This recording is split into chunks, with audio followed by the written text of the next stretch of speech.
I've touched on the notion that, there is no regression in consciousness. There's no rollbacks, there's no going back, there's no stepping backward, there's none of that.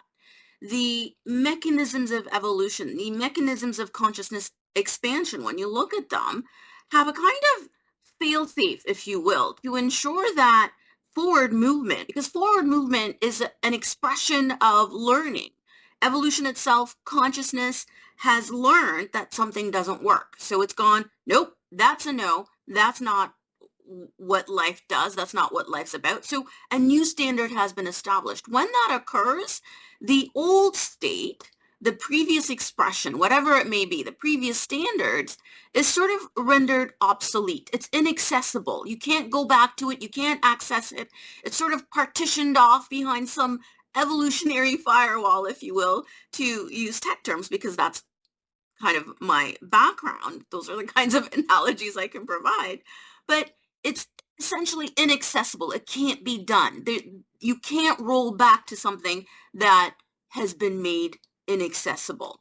So when it comes to understanding that forward movement is forward movement, that it's not something that can be undone to bring about old patterns, because those old patterns have been sort of locked out of where consciousness moves forward from that new point of emergence. So there is no regression in consciousness. There are mechanisms in place, whether you look at the way in which complex systems self-organize, or you look at quantum mechanics and explore the notion of decoherence.